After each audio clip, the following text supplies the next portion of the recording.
বাংলাদেশ আনসার ও গ্রাম প্রতিরক্ষা বাহিনীর গার্ডের সংখ্যা বৃদ্ধি করা হয়েছে।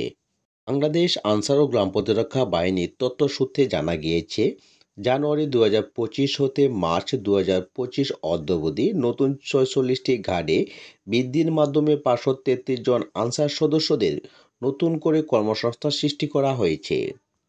বলা হয়েছে, বাংলাদেশ আনসার ও গ্রাম প্রতিরক্ষা বাহিনী জননিরাপত্তা ও আর্থসামাজিক উন্নয়নের পাশাপাশি দেশের গুরুত্বপূর্ণ ও ক্যাপিআইগুলোতে অত্যন্ত সুনাম ও পেশাদারিত্বের সাথে অর্পিত দায়িত্ব পালন করে যাচ্ছে।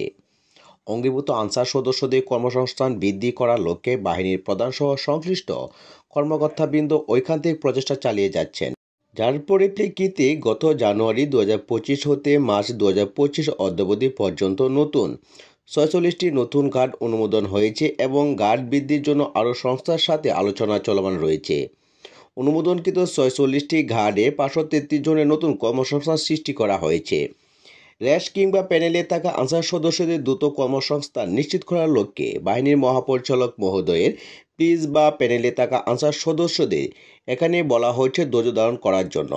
কারণ র্যাশ প্রথা বাতিল হওয়ার ফলে 25 আগস্টের আগে যারা আন্দোলনে অংশ নেননি বা শৃঙ্খলা পরিপন্থী কোনো কাজে জড়িত ছিলেন না বা তাদের বেশিরভাগই বর্তমানে বিভিন্ন গাড়ি কর্মরত রয়েছেন। বর্তমানে সারা দেশে 5,600 এর অধিক সংখ্যক গার্ডে 5,100 এর অধিক আনসার সদস্য বর্তমানে কর্মরত রয়েছেন, যাদের একটানা চাকরির মেয়াদ হয়েছে 3 বছর 6 মাসের অধিক। র্যাশ প্রথা চালু থাকলে বর্তমানে কর্মরত 51,000 অঙ্গীভূত আনসার সদস্যদের একটি বড় অংশ রেস্টে যেতেন এবং প্যানেলে থাকা আনসার সদস্যরা নতুন করে অফার পেতেন।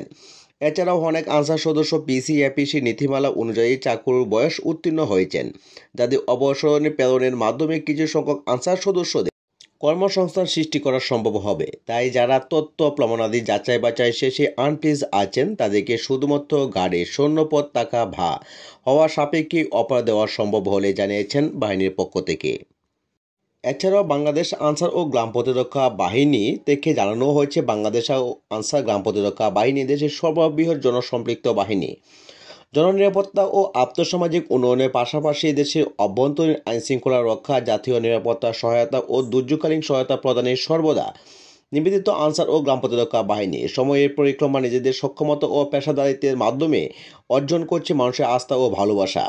সেই সাথে বেড়েছে দেশ ও মানুষের প্রতি দায়বদ্ধতা। এরই ধারাবাহিকতায় আসন্ন পবিত্র ঈদ উল ফিতরকে সামনে রেখে নৌপথে ঘরমুখো যাত্রীদের নিরাপদ ও নির্বিঘ্ন যাত্রা নিশ্চিন্তে ও নৌপথ নিরাপদে বৃদ্ধির সরকারি সিদ্ধান্তের অংশ হিসেবে রোববার 16 মার্চ থেকে প্রতিটি লঞ্চে 4 জন আনসার সদস্য মোতায়েন করার সিদ্ধান্ত গ্রহণ করা হয়েছে।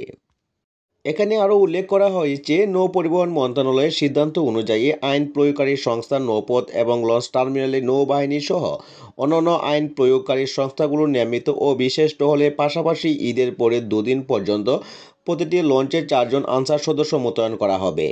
আসন্ন ঈদ উল ফিতর উপলক্ষে এবছর আনুমানিক 25 লক্ষ যাত্রী নৌপথে বাড়ি ফিরবেন বলে ধারণা করা হচ্ছে, যা মোট যাত্রী 15% অধিক। এই 25 লাখ আনসারের সিংহভাগ বৃহত্তর বরিশাল অঞ্চলের যাত্রী। বাকি যাত্রীরা যাবে চাঁদপুর, মাদারীপুর, শরীয়তপুর, মুন্সিগঞ্জ ও নোয়াখালীর হাতিয়াসহ অন্যান্য এলাকার। বাংলাদেশ আনসার ও গ্রাম প্রতিরক্ষা বাহিনীর সকল প্রকার আপডেট পেতে অবশ্যই আপনারা এই চ্যানেলটি সাবস্ক্রাইব করে পাশে থাকবেন।